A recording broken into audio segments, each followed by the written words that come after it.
알기 쉬운 경제 완전 정복. 가장 가까이 있는 생활 경제 뉴스. 김은경의 생생경제. 이건 왜? 뉴스에선 볼 수 없었던 뉴스 속 스토리. 경제 뉴스 뒤집기 한판. 네, 경제 뉴스를 좀 더 넓고 깊게 살펴보는 시간이죠. 경제 뉴스 뒤집기 시간입니다. 이필상 서울대 경제학부 겸임 교수님 전화 연결돼 있습니다. 안녕하십니까? 예, 안녕하세요. 네, 국제통화기금 IMF가 위안화, 중국 돈을 특별 인출권이라는 SDR의 그 바스켓 통화에 넣기로 결정을 했잖아요. 네. 네, 위안화의 위상을 많이 인정을 해준 거죠. 그러면요. 예. 그 SDR이라는 것이 1969년에 네. 국제통화기금 IMF가 만든 이제 바스켓 통화인데요. 네. 현재는 달러화, 유로화, 파운드화, 앵화 이렇게 4개 통화로 구성되어 있습니다. 근데 이 SDR은 IMF 회원국들이 필요할 때면 원하는 자금을 담보 없이 인출할 수 있는 준비 자산의 성격을 띱니다. 그래서 네. 특별 인출권 이렇게 부르기도 하죠. 근데 이번에 중국의 위안화가 이 SDR에 편입이 되어서 이제 구성 통화가 5개로 늘어났는데요. 그 5개 통화의 구성 비율을 보면은 달러와 41.73%, 유로와 39.39%, 위안화 19.92%, 앵화 8.33%, 파운드와 8.09% 등이 있는데요. 중국 위안화가 3입니다. 이 얘기는 중국 위안화가 세계 3대 기축 통화로 인정을 받았다는 그런 뜻인데요. 그래서 앞으로 내년 10월이 되면은 세계 각국이 국제 무역 결제나 해외 자산 투자를 할 때 중국 위안화를 국제 통화로 쓸 수 있게 됐다는 것이거든요. 중국 경제로 보면 뭐 역사적인 일이다 이렇게 봐야 되겠죠. 근데 중국 돈은요, 사실 다른 돈들은 외환 시장에서 시장 원리에 따라 움직이지만 중국 위안화는 그렇지가 않잖아요. 예. 이게 중국 당국이 결정하는 돈의 가치에 따라서 움직이는데 이렇게 IMF SDR에 넣어줘도 되나요? 일단 뭐 중국 경제 위상이 지금 실물 경제 부분에서는 세계 2위 아닙니까? 네. GDP로 본다면 지금 세계 GDP의 14%나 됩니다. 그리고 세계 여러 나라 중에서 중국이 최대 수출 국가인 나라 숫자가 1994년에 2나라밖에 안 됐는데 지금 43개국이나 됐거든요. 실물 경제에서 차지하는 비중이 너무 크기 때문에 이 중국의 위안화를 그대로 무시할 수가 없다. 그래서 이번에 신청을 하니까 이제 어떤 면에서 뭐 억지로 받아들인 거다 이렇게 볼 수가 있는데요. 이제 중요한 거는 이제 중국이 이걸 앞으로 어떻게 대응하느냐 하는 것이겠죠. 그래서 정말 그 위안화가 세계 통화로서 그 위상을 인정받고 제대로 거래가 되려면은 중국이 이제 금융시장이 이렇게 폐쇄돼 있으면 안 되거든요. 그리고 정부가 통제를 하면 안 되고요. 그래서 금융시장의 개방과 개혁이 이제 불가피하다 이렇게 볼 수가 있는데 중국으로서는 점차 그렇게 할 수밖에 없을 것 같습니다. 그렇군요. 어쨌든 약간의 정치적인 결정도 있었던 것 같기도 하고 교수님 말씀대로 세계 2위의 경제 대국이기 때문에 무시할 수 없는 그런 움직임이기도 했던 것 같은데요. 그러면은 일단 중국 경제가 중국이 얻는 이득은 뭐라고 봐야 될까요? 일단은 중국의 위안화, 즉 통화가 그 세계 기축 통화로 인정받았다 이렇게 되니까요. 중국 경제에서 가장 큰 이득은 중국 상품과 그 위안화에 대한 국제 신인도가 높아진다는 것이거든요. 그럼 국제 무역이나 해외 투자 면에서 중국 경제 비중이 훨씬 더 커질 수 있다는 것입니다. 그러면은 중국 경제 팽창주의에 가속도가 붙을 수가 있거든요. 특히 이번 일을 계기로 해서 중국 경제가 지금 침체 위기를 맞고 있는데 아마 이 위기를 극복한다면은 미국 경제를 위협하면서 세계 경제의 주도권을 잡는 어떤 교두부가 될 수도 있다. 이런 면에서 보면은 보통 큰 이득이 아니다 이렇게 볼 수가 있죠. 또 하나 중요한 사실은 SDR이 편입이 되니까요. 그 중국은 외환 위기를 막을 수 있는 장치를 하나 갖게 됐다는 건데 필요할 경우에 돈을 갖다 쓸 수 있으니까요. 갖다 쓸 수도 있고요. 이제 더 중요한 거는 이제 뜻하지 않았던 위기가 됐다라고 했을 때는 중국 인민은행이 위안화를 이제 풀 수가 있어요, 돈을. 그럼 위안화가 이제 자연히 절하가 되지 않습니까? 그럼 중국 상품 수출이 증가가 되거든요. 그런데 이 경우에 다른 나라가 보유하고 있는 위안화 자산 가치는 떨어지거든요. 이 얘기는 이제 중국의 대부채가 그만큼 이제 감소한다는 뜻입니다. 그러니까 이렇게 되면 중국은 위기를 다른 나라에 이전시킨다는 뜻입니다. 이런 효과를 이제 시너리지 효과라고 부르는데 이 효과를 가장 많이 누린 나라가 사실은 미국이었죠. 그렇군요. 예. 일부에서 보면은 이제 IMF가 중국의 위안화도 시장의 움직임에 따라라라는 일종의 좀 시그널을 준 거기도 하잖아요. 그렇습니다. 그렇게 되면은 위안화의 가치가 생각보다 좀 절하되지 않겠느냐, 떨어지지 않겠느냐라는 우려도 좀 하고 있는데 어떻게 보시나요? 떨어진다기보다는 예. 그러니까 IMF가 계속 강하게 요구를 하는데 중국이 제대로 대응을 안 한다 그러면 네. 위안화 가치가 떨어질 가능성도 있습니다만은 오히려 오를 가능성이 크다는 겁니다. 뭐냐면 이것이 세계의 기축 통화가 되니까 세계 각국의 중앙은행과 투자자들이 위안화를 지금 확보하고 있다는 것이거든요. 네. 그러니까 위안화에 대한 수요가 높아진다는 겁니다. 이렇게 되면 오히려 위안화 절상이 이제 가능한데 이렇게 되면 이제 중국의 위안화는 위상이 더 높아질 수가 있는데 이 경우 물론은 위안화 가치가 높아지면 중국 상품의 수출 가격 경쟁력이 떨어져서 수출이 좀 떨어지는 그런 어떤 효과는 있습니다. 그렇지만 어떻든 간에 이번 일을 계기로 해서 위안화 수요가 늘어나면 늘어났지 줄어들 것 같지는 않습니다. 네, 그렇군요. 네. 그러면 중국이 이제 해결해야 될 과제 중에 하나는 어쨌든 완전하게 시장 원리대로 풀기에는 그들의 체제를 바꿔야 되니까 쉽지는 않을 텐데 네. 어떤 것들을 좀 풀 수 있을까요? 가장 중요한 것이 이제 중국의 중앙은행 인민은행 이것의 독립성을 이제 확보한다는 것이거든요. 또 이제 경제 통계 투명성을 이제 제대로 확보해야 된다는 얘기인데 그렇게 예. 돼야 시장 기능에 따라서 통화 정책을 펼 수 있거든요. 지금까지 중국 경제 보면 중국 정부가 이제 통화 정책을 많이 관리를 하죠. 그래서 심지어는 수출을 부양하는 환율 조작국이다 이런 어떤 비난까지 최근에 그렇죠. 받았었거든요. 근데 예. 이런 비난은 당연히 앞으로 없어야 되고 그런 측면에서 본다면 이제 인민은행의 독립성, 금융 개방 그리고 통계 투명성 이런 어떤 전제 조건들이 이제 결국은 충족이 돼야 되는데 중국 북정부로서는 상당한 어려운 과제를 떠안았다 이렇게 볼 수도 있습니다. 네. 일부에서는 벌써부터 이제 SDR 특별 인출권에 들어갈 수 있는 아시아 통화는 원화다. 뭐 이런 얘기도 나오는데 그 점은 어떻게 보시나요? 그건 결국 우리 경제가 앞으로 하기 나름이라고 저는 생각이 드는데요. 네. 지금 우리나라는 지금 중국 경제 팽창주의, 그다음 미국, 일본 경제의 어떻게 보면 공략 이런 차원에서 보면 경제 전쟁터가 되고 있는데 그래서 우리 경제가 이 위기를 제대로 딛고 일어서서 오히려 아시아 경제를 주도하는 그런 어떤 힘을 갖는다면은 당연히 네. 원화가 다음번에 SDR의 편입 통화가 될 수 있겠죠. 근데 네. 만약에 여기서 중국의 공격을 받는다, 일본의 공격을 받는다, 경제가 더 주저앉아서 남미처럼 된다 그러면 그건 완전히 이제 거품으로 끝날 수도 있죠. 무서운 얘기인데요. 예. 그러면은 일단 지금 그러면은 단기적으로 중기적으로 이 위안화의 IMF SDR 편입이 우리 경제에 미칠 영향 정리를 한번 해주시죠. 일단 지금 중국이 우리의 최대 교육국 아닙니까? 네. 실물 부분에서 이제 중국 경제 연관성이 아주 높습니다. 근데 만약에 중국 위안화가 지금 기축 통화가 돼서 우리나라에서 많이 이용이 된다면 금융 부분에서도 중국 경제와 연관성이 높을 수밖에 없는데 이렇게 되면 중국 경제와 우리 경제는 동조화가 아주 심화될 거라는 것입니다. 근데 문제는 동조화가 심화할 경우에 우리 경제가 중국 경제에 예속이 되면 절대로 안 된다는 겁니다. 네. 그럼 중국 경제에 계속 휘둘리게 되고요. 심지어는 위기에 덤터기까지 쓸 수 있다는 겁니다. 덤터기까지 쓸 수 있다는 겁니다. 그래서 이런 차원에서 본다면 이번 일이 우리 경제로서는 일종의 위기다 이렇게 봐야 된다는 겁니다. 그래서 무슨 일이 돼도 이 상태에서 실물 부분, 금융 부분, 양 부분에서 경쟁력을 이제 높여가는 그런 노력이 필요하다. 이렇게 볼 수밖에 없는데요. 네. 아마 그런 어떤 관점에서 봤을 때 실물 부분에서는 기술 혁신, 신산업 발굴 이런 거 가지고 미래 산업을 중국보다 선점해야 된다는 것이고요. 예.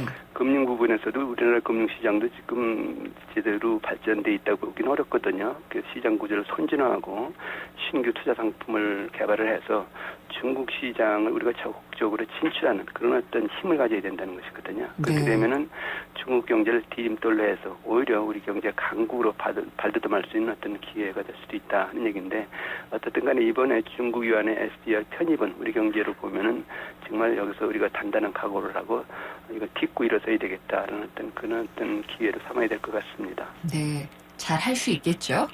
우리는 네. 위기감을 가질수록 더 강해지는 경제이기 때문에 할 수 네. 있다고 저는 믿습니다. 네, 잘 들었습니다. 감사합니다. 네네, 감사합니다. 이필상 서울대 경제학부 겸임 교수였습니다. 비가 옵니다. 비 오는 날은 대리기사님들이 적게 출동하니까 상담원 소연이도 바쁜 날이에요. 하지만 저에게는 아직 12분의 기사님이 남아있지요. 대리운전은 지금부터다. 좌우로 정렬 2588 2588 눌러줘요 2588 네, 생생경제 잠시 후 4부 이어집니다. 오늘 4부에서는 장바구니 생생물가 그리고 생생 인터뷰 두 번째 인터뷰가 준비가 되어 있는데요. 두 번째 생생 인터뷰는 지금 전 세계적으로 드론이라는 무인 항공기 시장에 주목을 받고 있습니다. 실제로 한강 같은 데 나가보면은 드론 날리는 사람들 상당히 많이 볼 수 있거든요. 이런 장난감 수준이 아니고요. 정말 산업적으로 어떻게 쓰일 수 있는지 그리고 어떤 분야가 유망할지 전망을 해보겠습니다. 궁금한 점이나 의견 있으면 보내주시면 됩니다. 문자는 짧은 건 50원, 긴 건 100원의 정보 이용료가 부과되는 유료 문자고요. 휴대전화 우물정의 0945번으로 남겨주시면 됩니다. 그럼 잠시 후 4부에서 뵙겠습니다. 안녕하세요. 배한소입니다. 10살 근영에겐 작은 소망이 있다고 합니다. 3살 터울의 쌍둥이 동생들과 한바탕 신나게 뛰어놀아보는 건데요. 근영이의 쌍둥이 동생들은 각각 복합장애와 무연골 향성증이라는 희귀병을 앓고 있기 때문입니다. 홀로 3아이를 키우고 있는 근영이 엄마는 하루 종일 아픈 아이들을 돌보느라 일을 하기가 어렵습니다. 네 식구의 보금자리, 작은 단칸방에 올 크리스마스 산타클로스의 기적이 찾아올 수 있을까요? 기아 대책에서는 근영이와 같은 아이들을 도와주실 1만 명의 산타를 찾습니다.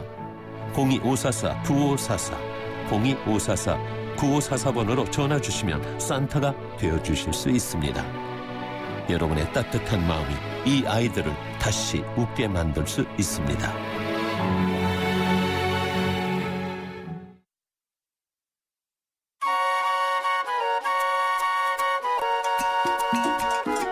알뜰한 주부의 풍성한 식탁을 위한 시간. 한 주간의 물가 정보를 전해드립니다. 장바구니 생생물가.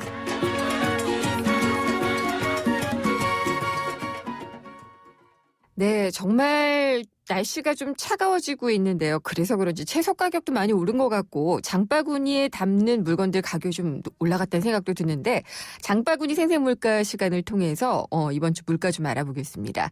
한국농수산식품유통공사의 김시아 대리가 전화 연결돼 있습니다. 안녕하십니까? 네, 안녕하세요. 김시아입니다. 네, 남쪽은 좀 따뜻하죠? 서울보다는 그래도 네. 조금 따뜻한 것 같은데요. 예. 여전히 체감은 춥네요. 추워요? 네. 네, 그렇습니다. 이런 날씨에는 농산물도 참 자라기가 어렵잖아요. 그렇죠. 이제 노지에서만 자라는 농산물들은 날씨 영향도 많이 받아서 예. 자라기가 좀 힘든데 그래도 요즘에는 시설이 되게 잘 돼 있어서 우리가 네. 다양한 농산물 먹을 수 있는 것 같아요. 시설이라는 건 뭐 비닐하우스 같은 걸 말씀하시는 그렇죠. 건가요? 이제 뭐 계절에 상관없이 키울 수 있는 그런 시설들을 말하고요. 네. 네, 그래도 이제 이런 날씨 때문에 지난주에도 말씀드렸듯이 추청오이 가격이 좀 올랐고요. 네. 이번 주에는 호박과 적상추의 가격이 좀 오르는 추세입니다. 그렇군요. 예. 네, 호박의 경우에는 출하 지역이 중부지방에서 이제 진주 등의 남부지방으로 교체되는 시기를 맞기도 했고요.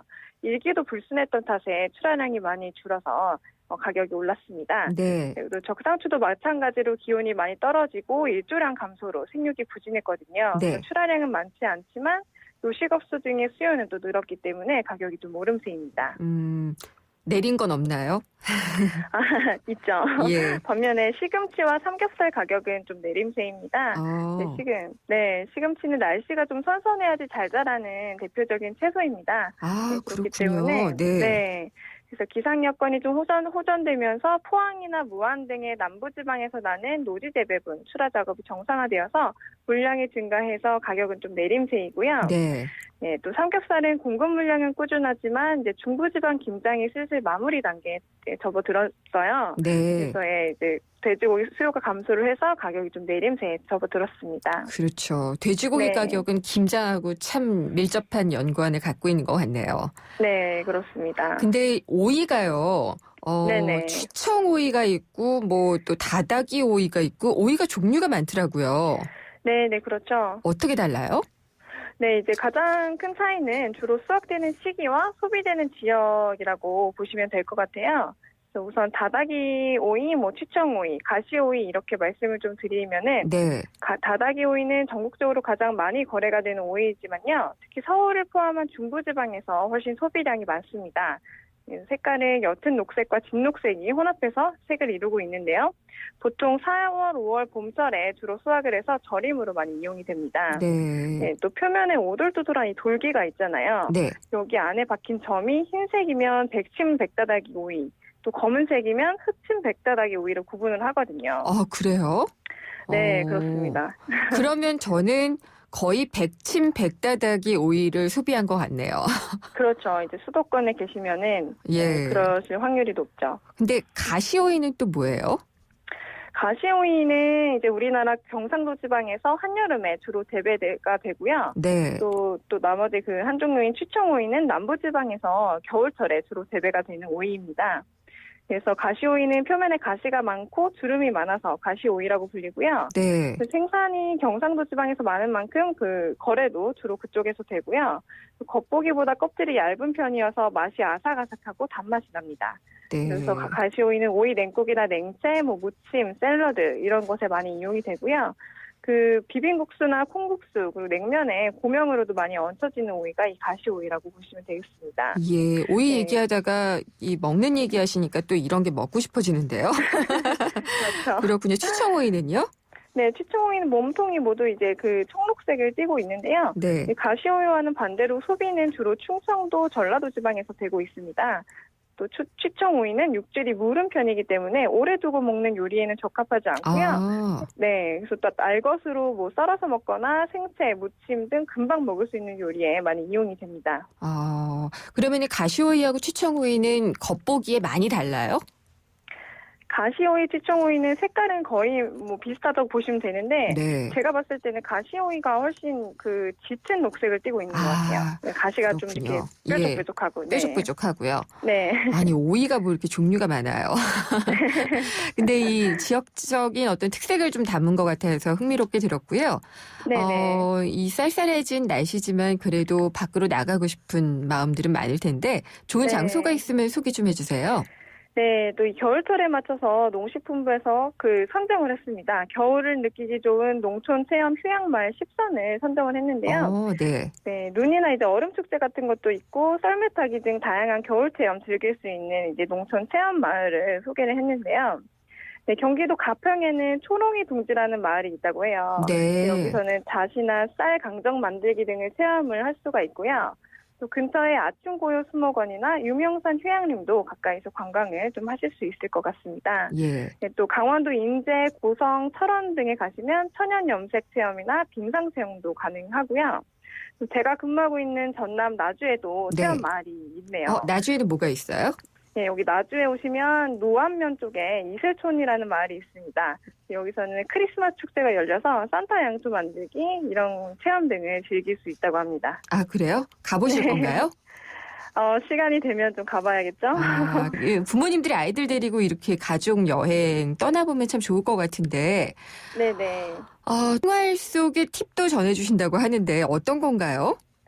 그 냉동 보관에 관한 팁인데요. 냉동 장 볼 보관. 때 장 볼 때 이제 재료를 너무 많이 사시거나 또 음식을 했는데 많이 남으면 냉동 보관 많이 하시잖아요. 거의 다 냉동실로 가게 되죠. 그렇죠. 네. 저도 그런데 이제 네. 냉동 보관도 음식을 가려가면서 좀 잘 하셔야 합니다. 그래요? 네, 냉동 보관을 이제 피해야 하는 품목들이 몇 가지 있는데요. 네. 소개를 좀 드리면 마요네즈, 예. 크림 소스, 요거트, 달걀, 그리고 양배추나 배추, 그리고 캔 제품 등입니다. 네. 네, 이제 마요네즈나 크림 소스 같은 거는 냉동 보관하게 되면 기름과 계란이 분리되는 등 이제 층분리가 이렇게 그렇겠죠. 일어나고요. 네. 네, 응고가 좀 되기 때문에 사용이 좀 어렵게 되고요. 달걀을 냉동 보관하게 되면 껍질이 손상되고 오염 가능성이 좀 있어서 피하시는 게 좋습니다. 네. 또 양배추나 배추를 냉동 보관하게 되면 수분이 많이 증발을 해요. 예. 그래서 조직감이 변화하기 때문에 절대 얼려서 얼리시면 못 드실 거예요, 아마. 다 네. 경험을 해봤습니다, 저도. 네. 근데 무조건 얼리면 안 된다는 건 알겠는데, 근데 보통은 네. 냉동하기 좋은 그 온도라고 할까요? 식품별로 네네네. 좀 다르긴 하겠지만 대략 평균이 있을 것 같은데요. 네, 그렇습니다. 이제 식품의 냉동 적정 온도라고 해서 그 온도는 이제 영하 18도씨 이하로 정하고 있는데요. 18도씨 이하에서 냉동 보관을 해야지만 식품의 고유 품질을 장기간 유지를 할 수가 있고, 또 냉동을 하면 신속하게 해야지 수분 결정이 작아져서 해동할 때 육즙의 손실을 최소화할 수가 있다고 합니다. 네. 네, 또 완전히 밀봉된 상태로 냉동을 하셔야 합니다. 왜냐하면 냉동 보관하는 중에도 식품과 공기 접촉이 많게 되면 수분 손실이 발생을 하거든요. 그래서 품질이 상당히 저하가 됩니다. 네. 네, 그래서 밀봉을 완전히 하시고 또 냉동하실 때 1회 사용분씩만 나눠서 보관을 하시면 해동의 반복도 피하고 더 효율적으로 보관이 가능하시겠습니다. 밀봉을 해야지 된다 그러면은 또 뭐 어떤 기기가 필요하고 그런 거 아니에요? 아니요, 뭐 그런 것보다는 완전히 이제 그 입구를 막는다는 식의 그런 네. 밀봉 포장을 다 해주셔야 될 것 같습니다. 알겠습니다. 저보다 살림 박사신 것 같네요. 말씀 잘 들었습니다. 감사합니다. 네, 감사합니다. 한국농수산식품유통공사의 김시아 대리였습니다.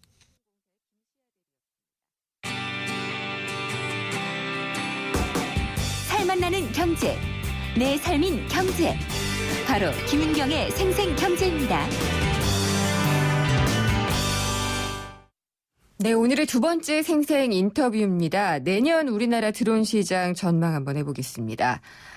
무인 항공기 드론 시장에 대한 기대가 커지고 있는데요. 드론 하면은 정말 한 5년 전쯤만 해도 군사용으로 쓰이는 것으로 생각을 했었고요. 그 다음에는 이제 아마존이 배송에 이용하겠다라고 해서 관심을 가졌었고, 최근에는 이게 장난감으로도 많이 갖고 놀고 있는 것들을 보거든요. 그래서 이제는 정말 드론이 상용화돼서 산업용으로도 쓰일 때가 됐다라는 생각이 좀 들기도 하는데, 정부도 늦을 새라 2023년까지 많은 돈을 투자해서 드론 강국이 되겠다라고 공언을 하고 있습니다. 내년이 드론 산업에 굉장히 중요한 시점이 될 것이다라는 보고서를 내신 분이 있습니다. 경희사이버대 정지훈 교수님인데요. 저희가 연결해서 얘기 들어보도록 하겠습니다. 정 교수님 안녕하십니까? 네, 안녕하세요. 네. 그 2016년 드론 산업 전망 보고서를 쓰셨더라고요. 네. 내년이 상업용 드론 시장이 급성장하는 시기가 될 것이다라고 보셨는데, 네네. 지금은 우리나라 드론 시장이 어떤 단계인가요? 사실 우리나라는 시장 규모로 얘기하기 좀 어려운 단계고요. 한국 네. 같은 경우에는 아직까지는 뭐 이렇게 취미용이라든지 이런 네. 것들 위주로만 지금 쓰고 있기 때문에 상당 부분 좀 모자라는 부분이 굉장히 많은데요. 네.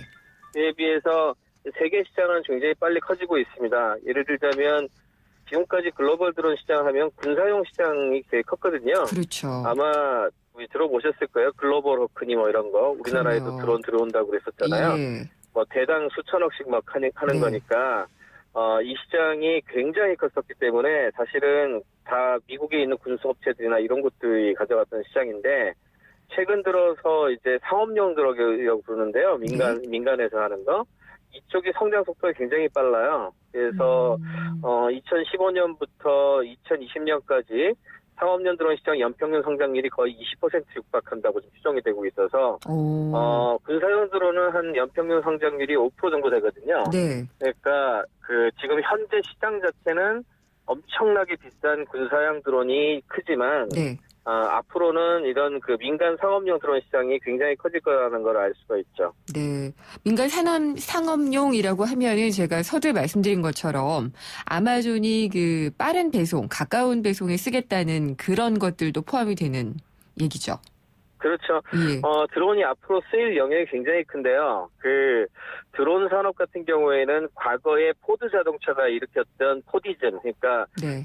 일반적으로 많은 사람들이 자동차를 쉽게 살 수 있게 되면서 예. 그로 인해 가지고 벌어진 사건들이 있죠. 그렇죠. 단순히 자동차만 이렇게 많이 보급된 게 아니고 예. 철강도 같이 크고, 그다음에 휘발유 많이 쓰게 되니까 기름 관련된 부분이 같이 크게 됐고, 예. 차를 가지고 사람들이 바깥으로 나가니까 건설 붐이 일고, 월마트가 유통시장이 크고, 이렇게 돼가지고 사실상 현대 미국 사회를 중심으로 하는 자본주의 산업체계가 다 완성이 됐잖아요. 그렇죠. 그것처럼 드론도 이제 네. 접목될 수 있는 산업 영역이 커서 단순히 드론 몇 대 팔겠다 이게 중요한 게 아니고, 네.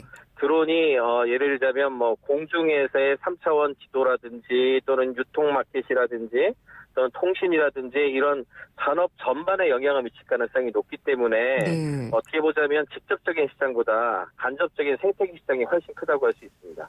와, 그러면은 드론이 정말 그 포드 자동차가 가져왔던 것처럼 우리 산업계와 삶을 크게 변화시킬 수도 있다라는 그런 얘기시네요. 네, 그렇죠. 네. 전 세계적으로 그럼 드론 기술이 가장 발달한 나라, 그리고 상업용으로도 좀 쓰이고 있는 나라라고 하면은 미국일까요? 네, 일단 드론 기술은 군사용으로 제일 먼저 개발이 됐었기 때문에 네.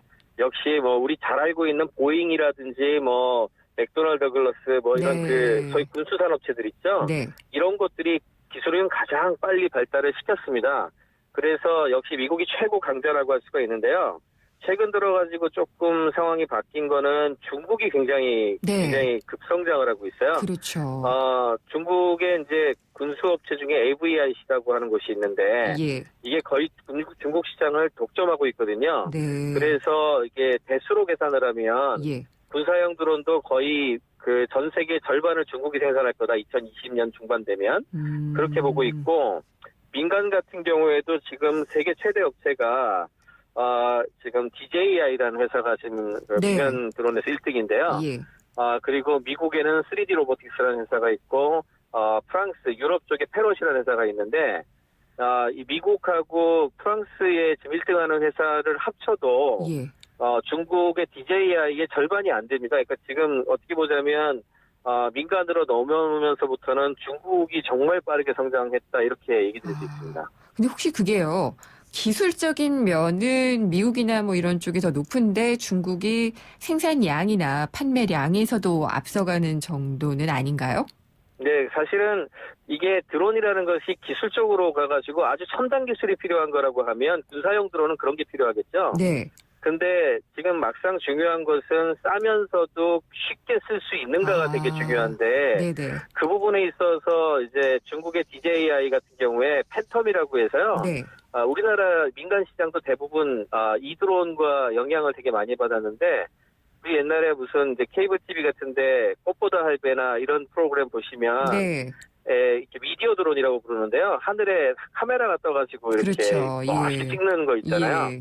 그게 옛날엔 전부 헬기 타고 올라가서 찍었던 거거든요. 그러니까 그런 식으로 굉장히 싸면서도 저렴하게 쉽게 만들 수 있도록 하는 그런 제품들을 이 DJI가 만들어내기 시작하면서 그 시장이 활짝 열렸죠. 그리고 전 세계적으로 그런 그 오픈 소스로 이렇게 기술을 공개하고 이런 사람도 늘어나면서 무지 저렴해졌어요. 네. 그래서 심지어는 요즘 뭐 메이커 운동이라고 하기도 하는데 중고등학교 학생들 모아가지고 예. 오픈 소스로 이렇게 부품들이나 이런 거 구해서 자기만의 드론을 제작할 수 있을 정도로 굉장히 저렴하고 쉽게 만들 수 있게 됐기 때문에 그런 어떤 변화가 드론 시장의 폭발적인 성장을 가져왔다고 볼 수 있습니다. 그렇군요. 날려보시는 분들 이야기 많이 들어봤어요, 저는.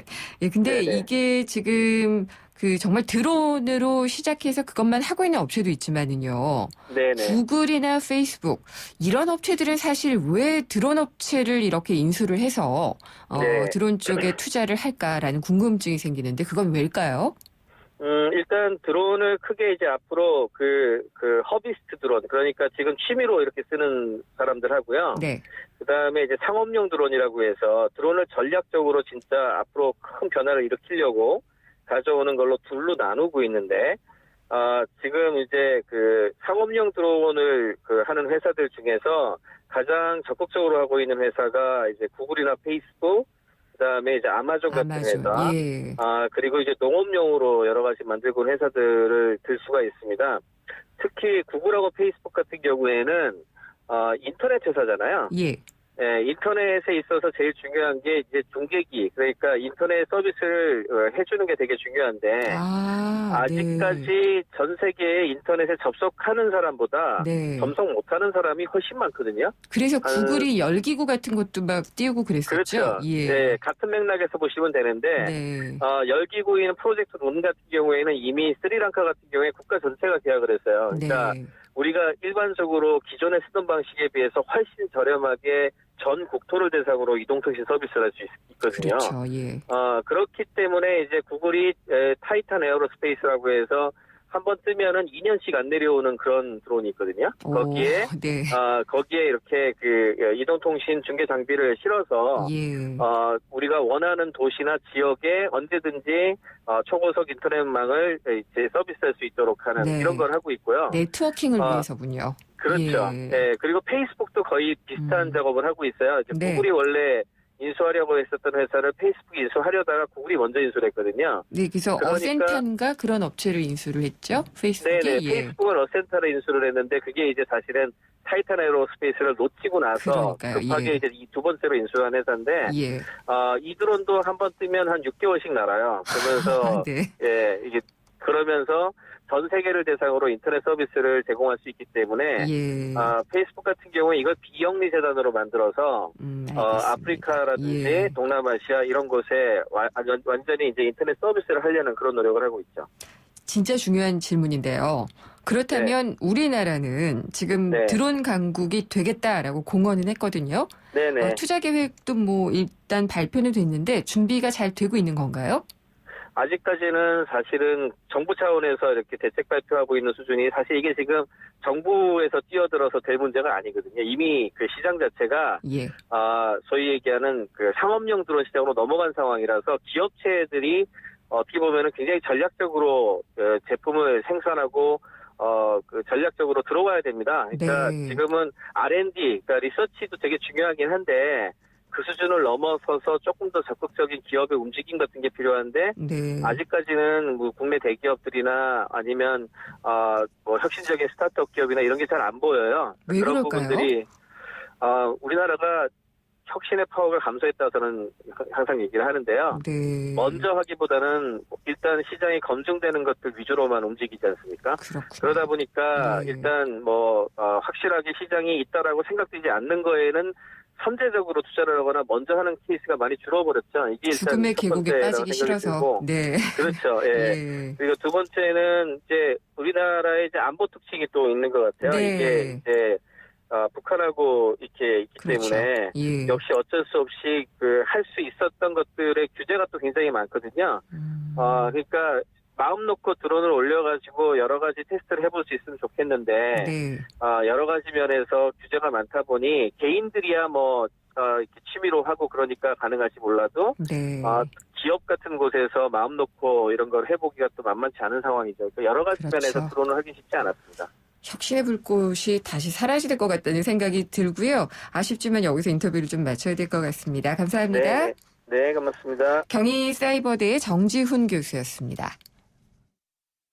2016년형 볼보엔 없다.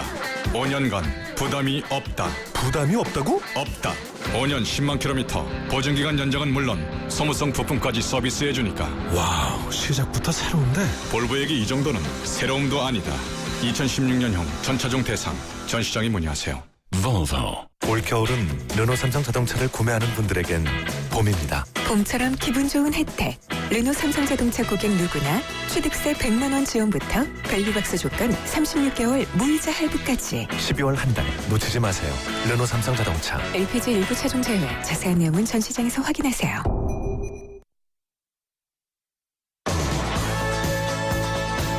김은경의 생생경제 4부 포스코 그리고 마지막 안주 숙취해소 캔디 키스립과 함께했습니다. 오늘 생생경제 의견 주셔서 선물 받으실 분은요. 9667님의 한 분입니다. 오늘 순서는 여기까지고요. 다음 시간에 찾아뵙겠습니다. 김은경이었습니다.